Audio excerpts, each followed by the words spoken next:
നമസ്കാരം സാർ.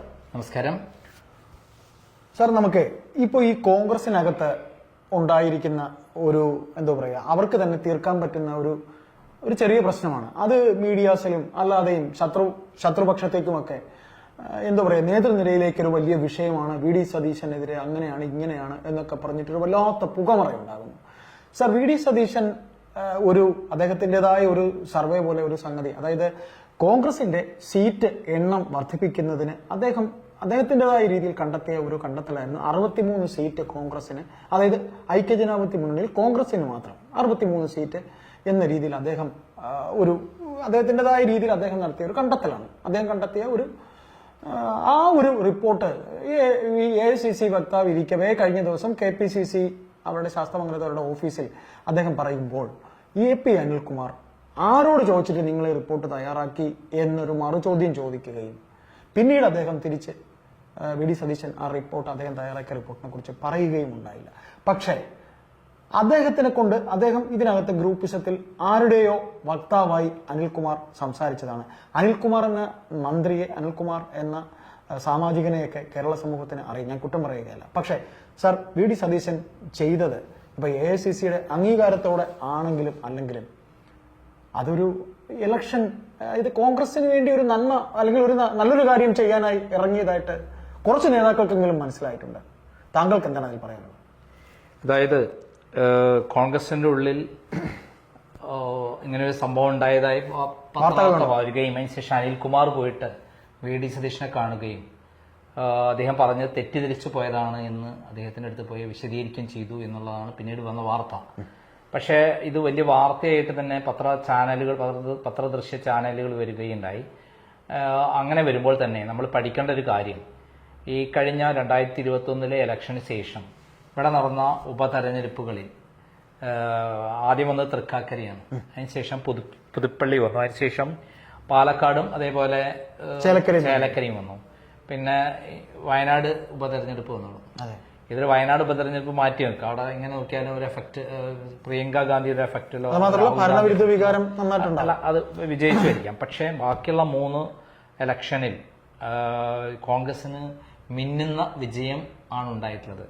എറണാകുളത്ത് തൃക്കാക്കരയിൽ PT തോമസിന്റെ ഭാര്യ ജയിച്ചത് 12,000 വോട്ടിന് PT തോമസ് ജയിച്ചെടുത്ത് 25,000 വോട്ടിനാണ് അവർ ജയിച്ചത്. അതേപോലെ പുതുപ്പള്ളിയിൽ 9,000 വോട്ടിന് ജയിച്ച സ്ഥലത്ത് 37,000 വോട്ടിന്റെ അടുത്താണ് ചാണ്ടിയമ്മൻ ജയിച്ചത്. അതിനുശേഷം പാലക്കാട് എടുത്ത 3,900 വോട്ടിന് ജയിച്ചെടുത്ത് 18,900 വോട്ടിന്റെ ഭൂരിപക്ഷത്തിന് ജയിച്ചതെങ്കിൽ ചേലക്കരയിൽ 39,000 വോട്ട് CPM സ്ഥാനാർത്ഥി K. രാധാകൃഷ്ണൻ ജയിച്ച സ്ഥലത്ത് 12,000 വോട്ടായി ചുരുങ്ങി. അത് 27,000 വോട്ട് കുറവാണ്. അപ്പൊ ഈ വിധത്തിലുള്ള ഒരു വിജയത്തിന് കാരണം, ഞാൻ ഈ സ്ഥലങ്ങളിലൊക്കെ ഇലക്ഷൻ വർക്കുമായി പോയപ്പോൾ ഞാൻ പഠിച്ചൊരു കാര്യം, വി.ഡി. സതീശനാണ് നേതൃത്വം കൊടുത്തത്. വി.ഡി. സതീശൻ നടത്തിയിട്ടുള്ള ഇലക്ഷൻ എഞ്ചിനീയറിംഗ് എന്ന് പറയുന്നത് വളരെ കുറ്റമറ്റതായിരുന്നു. അതിന്റെ പ്രവർത്തന ഫലമായിട്ടാണ് ഈ സ്ഥലങ്ങളിലൊക്കെ വിജയിച്ചിട്ടുള്ളതും വൻ ഭൂരിപക്ഷം നേടിയിട്ടുള്ളതും, അല്ലെങ്കിൽ മറ്റവരുടെ ഭൂരിപക്ഷം വളരെ നേരിയ തോതിലേക്ക് മറിച്ചതും. അവിടെ തന്നെ CPMന്റെ വോട്ട്, ഒരു വിഭാഗത്തിന്റെ വോട്ട് BJPക്ക് പോയതുകൊണ്ട് 9,000 വോട്ട് പോയില്ലായിരുന്നെങ്കിൽ വിജയ ശതമാനം, പിന്നെ അൻവറിന്റെ സ്ഥാനാർത്ഥി ഇല്ലായിരുന്നെങ്കിൽ അവിടെയും വിജയം UDF കൊണ്ടുപോകുമായിരുന്നു ചേലക്കരയിൽ. അപ്പൊ അദ്ദേഹത്തിന് മറ്റൊരു നേതാവിന്, രമേശ് ചെന്നിത്തലയ്ക്ക് ഇല്ലാത്തൊരു കാര്യം, രമേശ് ചെന്നിത്തല നല്ല പ്രതിപക്ഷ നേതാവായിരുന്നെങ്കിലും ജനങ്ങളിലേക്ക് ഇറങ്ങിച്ചെന്ന് ഇത്തരത്തിലുള്ള പ്രവർത്തനം നടത്തുന്നതിൽ പരാജയപ്പെട്ടിരുന്നു. അങ്ങനെ പാർട്ടി KPCC നേതൃത്വം, പാർട്ടിയെ ഭരിച്ചിരുന്ന ആളുകൾ ഇതൊന്നും നടത്താതെ നിൽക്കുമ്പോൾ ഇപ്പുറത്ത് അദ്ദേഹം ജനങ്ങൾക്കിടയിലേക്ക് ഇറങ്ങിച്ചെന്നുള്ള പ്രവർത്തനം നടത്തുന്നതിൽ പരാജയപ്പെട്ടിരുന്നു. അദ്ദേഹം ചെയ്ത അഴിമതികൾ പിണറായി വിജയനെതിരെയും മകൾക്കെതിരെയും ഒക്കെ കൊണ്ടുവന്ന അഴിമതി കഥകൾ ഞെട്ടിക്കുന്നതാണ്. മറ്റു മന്ത്രിമാർക്കെതിരെയൊക്കെ കൊണ്ടുവന്ന കടൽ കൊള്ളയും സ്പ്രിംഗ്ലർ വിവാദവും തുടങ്ങി 9-10 അഴിമതി കഥകൾ തുടർച്ചയായി കൊണ്ടുവന്നുള്ള ആളാണ് രമേശ് ചെന്നിത്തല. പക്ഷെ ജനങ്ങളിലേക്ക് എത്തിക്കാൻ കഴിഞ്ഞില്ല. പക്ഷെ വി.ഡി. സതീശൻ അങ്ങനെയല്ല. പ്രതിപക്ഷ നേതാവ് എന്നുള്ള നിലയിൽ നിയമസഭയിൽ ഇളക്കി മറിച്ച് പ്രശ്നങ്ങൾ ഏറ്റെടുത്ത് ഫൈറ്റ് ചെയ്യുമ്പോഴും ഇപ്പുറത്ത് ഈ താഴെ തട്ടിൽ പോയി അദ്ദേഹം ഇലക്ഷൻ എഞ്ചിനീയറിംഗ് നടത്തി പ്രവർത്തിച്ച പരിചയം കാണിച്ച് മാതൃകയായിട്ടുള്ള ആളാണ്. അപ്പൊ അദ്ദേഹം കേരളത്തിൽ ഇനി കോൺഗ്രസ് അധികാരത്തിൽ വരാൻ വേണ്ടി എങ്ങനെയാണ് പ്രവർത്തിക്കേണ്ടത് എന്നുള്ളതിനെ കുറിച്ചൊരു പഠനം നടത്തിയെന്ന് പറഞ്ഞാൽ അദ്ദേഹം ഒരു പ്രതിപക്ഷ നേതാവ് എന്നുള്ള അദ്ദേഹത്തിന് ഉത്തരവാദിത്തമാണ്. അദ്ദേഹം പ്രതിപക്ഷ നേതാവ് എന്നുണ്ടെങ്കിൽ കേരളം മുഴുവൻ സഞ്ചരിച്ച് എവിടെയൊക്കെ എന്തൊക്കെ പ്രശ്നങ്ങളുണ്ട് അത് മറികടന്ന് കോൺഗ്രസിനെ അധികാരത്തിലെത്തിക്കുക, UDF-നെ അധികാരത്തിലെത്തിക്കുക എന്നുള്ളതാണ് അദ്ദേഹം ഉദ്ദേശിച്ചത്. 63 സ്ഥലങ്ങളിൽ കൃത്യമായ പ്രവർത്തനം നടത്തുകയാണെങ്കിൽ അവിടെ വിജയിക്കാൻ പറ്റുമെന്നുള്ള ഒരു കാര്യമാണ് അദ്ദേഹം അവതരിപ്പിച്ചത്. അതിനെ മറികടന്നത് വേറെ ചില ഒരു ഗ്രൂപ്പ് എന്താവട്ടെ, അദ്ദേഹം ഇങ്ങനെ കൃത്യമായി പ്രവർത്തിച്ച് UDF-നെ വിജയത്തിലേക്ക് നയിപ്പിക്കാൻ കഴിവുള്ള പ്രവർത്തനം കൊണ്ടുവരുമ്പോൾ അതിനെ വെറുതെ പ്രശ്നമുണ്ടാക്കുക മാത്രമാണ് അവിടെ മറ്റുള്ളവർ ചെയ്തത്. 2 തവണയായിട്ട് പിണറായി വിജയൻ അധികാരത്തിൽ വന്നിട്ട് കേരളം ഒച്ചോട് നശിപ്പിച്ച് ഇനി നശിപ്പിക്കാനൊന്നുമില്ല. പോലീസ് സ്റ്റേഷനൊക്കെ ഗുണ്ടാ മാഫിയ ഇതിന്റെ അവർ പറയും പോലെ കേസെടുക്കുകയാണ്. CPM-കാർ കൊന്നാലും കൊന്നില്ലെങ്കിലും കേസെടുക്കാൻ പാടില്ല. പെണ്ണിനെ പിടിച്ചാലും പെണ്ണിനെ പിടിച്ചില്ലെങ്കിലും സ്ത്രീപീഡന കേസുകളിലൊക്കെ അവർ മറ്റൊരു കള്ളക്കേസ് ഉണ്ടാക്കും. അവിടെ കള്ളക്കേസ് ഉണ്ടാക്കി ഒരു പെണ്ണ് ബലാത്സംഗ കേസിന് ഒരു പരാജയം പോയാൽ അവളെ മോഷണ കേസിൽ പെടുത്തും. അപ്പം മോൾ എന്ത് ചെയ്യും? ബലാത്സംഗം വേണ്ട, എന്റെ ജീവൻ രക്ഷപ്പെട്ടാൽ ഇങ്ങോട്ട് പോരും.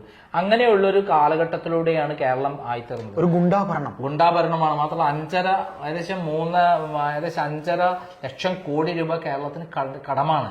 ഒരാൾ ജനിച്ചാൽ അയാൾക്ക് ഏകദേശം 1.25 ലക്ഷം രൂപ ഇപ്പൊ കടമായിട്ടാണ് ജനിക്കുന്ന കുട്ടി. പിന്നെ ഇവിടെയുള്ള ആളുകളൊക്കെ രക്ഷപ്പെടുകയാണ്. 10-50 ലക്ഷം പേര് കേരളത്തിൽ നിന്ന് പോയി. മാതാപിതാക്കൾ മാത്രമാണ് വീടുകളിലുള്ളത്. പിന്നെ ബോർഡറുകളിൽ വനവുമായി ബന്ധപ്പെട്ട ബോർഡറുകളിലൊക്കെ ആൾക്കാർ മൃഗങ്ങളിൽ നിന്ന് രക്ഷപ്പെടാൻ ഓടുകയാണ്. അവിടെയൊക്കെ ഉള്ള വീടുകളിൽ നിന്ന് രക്ഷപ്പെട്ട് വേറെ ജീവിക്കാൻ അവിടുന്ന് രക്ഷപ്പെട്ട് വേറെ മേഖലയ്ക്ക് പോവുകയാണ്. അപ്പൊ എല്ലാം കൊണ്ടും കേരളം നശിച്ചു. ആ നശിച്ചതിന്റെ പൂർണ്ണ ഉത്തരവാദി ആരാ? പിണറായി വിജയനാണ്. അദ്ദേഹത്തിന്റെ ഭരണം ഇവിടെ ഇല്ലാതാക്കണമെങ്കിൽ ആസൂത്രിതമായ പ്രവർത്തനം ആവശ്യമാണ്. ആ ആസൂത്രിതമായ അങ്ങനെ കാണുമ്പോൾ നമ്മൾ VD സതീശനെ അംഗീകരിക്കുക തന്നെ വേണം. VD സതീശൻ എന്ന് പറയുന്ന പ്രതിപക്ഷ നേതാവ് കേരളത്തിലെ പ്രതിപക്ഷ നേതാക്കന്മാരിൽ ഏറ്റവും മുൻപന്തിയിൽ നിൽക്കുന്ന പ്രവർത്തനമുള്ള ആളാവുമ്പം തന്നെ അദ്ദേഹം അടിത്തട്ടിൽ പോയി ജനങ്ങളുമായി ഇറങ്ങിച്ചെന്ന് അവിടെ എങ്ങനെ നല്ല സ്ഥാനാർത്ഥികളെ നിർത്താം, എങ്ങനെ കോൺഗ്രസിനെ വിജയിപ്പിക്കാം എന്നുള്ളതാണ് അദ്ദേഹം പ്ലാൻ ചെയ്തത്. അതൊരു കാലഘട്ടത്തിന് ആവശ്യമാണ്. പ്രത്യേകിച്ചും ഈ ഭരണത്തിന്റെ എതിരായ ജനങ്ങളുടെ വികാരം കത്തി നിൽക്കുകയാണ്. അത് കൂട്ടിയോജിപ്പിച്ച് ഇതാക്കി കഴിഞ്ഞാൽ 63 കോൺഗ്രസ് സ്ഥാനാർത്ഥി നിർത്തുന്ന 93 സീറ്റുകളിൽ 90 സീറ്റിലും വിജയിക്കാവുന്ന ഒരു സാഹചര്യം കേരളത്തിലുണ്ട്. കൗരവരെ പോലെ തമ്മിൽ നശിപ്പിക്കാനുള്ള ഒരു സംവിധാനമാണ് കോൺഗ്രസിലുള്ള ചില ആൾക്കാർ നടത്തുന്നത്. അതിന്റെ ഭാഗമായിട്ടാണ് VD സതീശനെ ഇല്ലാതാക്കാൻ വേണ്ടി ശ്രമിക്കുന്നത് എന്നുള്ളതാണ് ഞാൻ മനസ്സിലാക്കിയ കാര്യം. ശരിക്കും VD സതീശൻ ഇന്ന് ഫുൾ സപ്പോർട്ട് കൊടുത്ത് അതിന് കൂടെ നിന്ന് എങ്ങനെയെങ്കിലും ഭരണം തിരിച്ചുപിടിച്ച് ഈ നാടിനെ സംരക്ഷിക്കേണ്ട ഉത്തരവാദിത്തമുള്ള നേതാക്കന്മാർ അധികാരം അദ്ദേഹത്തിന് കിട്ടിക്കഴിഞ്ഞാലോ അദ്ദേഹം മുഖ്യമന്ത്രി ആയാലോ എന്ന് അങ്ങനെ ഒരു ആശങ്കയില് നമുക്ക് ഭരണം കിട്ടിയില്ലെങ്കിൽ വേണ്ടിയില്ല തമ്മിൽ ചാവാം എന്നുള്ളതാണ് കൊണ്ടുവരുന്നത്. വളരെ നാണംകെട്ട പരിപാടിയാണ്. ഞാൻ പറയുന്നു, മാർക്സിസ്റ്റ് പാർട്ടി പിണറായി വിജയന്റെ ആളുകളായിട്ട് കോൺഗ്രസിന്റെ ഉള്ളിലുള്ള ആൾക്കാരുണ്ട്. അപ്പൊ പിണറായി വിജയൻ അവിടുന്ന് ഇവർക്ക് ആവശ്യമുള്ള എല്ലാം കൊടുത്ത് അവിടെ ഇട്ട് കളിപ്പിക്കുകയാണ്. ഇതിന്റെ ഉള്ളിൽ സ്പ്ലിറ്റ് ഉണ്ടാക്കിപ്പിക്കുകയാണ്. പിണറായി വിജയന് സ്വന്തമായി വിജയിക്കാനുള്ള സാധ്യത ഇനിയില്ല. പകരം കോൺഗ്രസിനുള്ളിൽ തമ്മിൽ തല്ലിച്ചാൽ ഇത് വിജയിക്കാം എന്നുള്ളതാണ് അദ്ദേഹത്തിന്റെ കണക്കൂട്ടൽ എന്നാണ് ഞാൻ മനസ്സിലാക്കുന്നത്. അതിന്റെ ഒരു ഭാഗം കൂടിയാണ് ഇപ്പൊ നടന്നിട്ടുള്ളത്.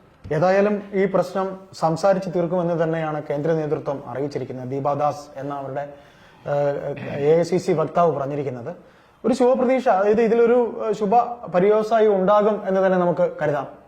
തീർച്ചയായിട്ടും അങ്ങനെ ഉണ്ടായില്ലെങ്കിൽ ചരിത്രപരമായ വിഡ്ഢിത്തം എന്ന് മാത്രമേ പറയാനുള്ളൂ. കോൺഗ്രസ് എന്നുള്ള സാധനം കേരളത്തിൽ ഇല്ലാതാകും. കാരണം അതിന്റെ 3ാമത്തെ ഘട്ടത്തിൽ 2 തവണ കഴിഞ്ഞു. 3ാമത്തെ ഘട്ടത്തിലും കൂടെ കോൺഗ്രസ് കയറിയില്ലെങ്കിൽ ഇവിടെ BJP അധികാരത്തിൽ വരും എന്നുള്ളതാണ് BJPയുടെ കണക്ക്. BJPയുടെ തന്ത്രം. അപ്പം പിണറായി വിജയനെ ജയിപ്പിക്കാൻ വേണ്ടി BJP വോട്ട് അപ്പുറം മറയ്ക്കും. പക്ഷെ ജനങ്ങൾ ഒറ്റക്കെട്ടായി പിണറായി വിജയനെതിരെ തിരിയും എന്നുള്ളതാണ് കേരളത്തിന്റെ മൊത്തമായിട്ടുള്ള സ്ഥിതി. ചേലക്കരയിൽ തന്നെ 9,000 വോട്ട് അങ്ങോട്ട് പറഞ്ഞില്ലേ? അതെ. അതേപോലെ അത് കോൺഗ്രസിലേക്ക് വന്നിരുന്നെങ്കിലോ അഡീഷണൽ നമ്മുടെ ഇദ്ദേഹം നിർത്തിയിരുന്ന അൻവറിന്റെ സ്ഥാനാർത്ഥി അൻവറിന്റെ 4,000 കൂടി കൂട്ടിയാലോ? അപ്പൊ എത്രയും 13,000 വോട്ടല്ലേ? 12,000 വോട്ടിനല്ലേ ജയിച്ചേ? അപ്പൊ ഇത് മനസ്സിലാക്കാനുള്ള ബുദ്ധിശക്തിയും കഴിവുമില്ലാത്ത അല്ലെങ്കിൽ പിണറായി വിജയന്റെ അച്ചാരം വാങ്ങിയിട്ടുള്ള ഈ കോൺഗ്രസ് നേതാക്കന്മാർ ശവം തീനികളാണ് എന്നാണ് ഞാൻ പറയുന്നത്. കാരണം പിണറായി വിജയന്റെ അച്ചാരം വാങ്ങി എങ്ങനെയും പിണറായി വിജയനെ ജയിപ്പിച്ചു കൊടുക്കുന്ന ആസനം താങ്ങികളാണ് ഇത്തരത്തിൽ കലാപം ഉണ്ടാക്കുന്ന കോൺഗ്രസ് നേതാക്കന്മാരെന്നാണ് എനിക്ക് പറയാനുള്ളത്.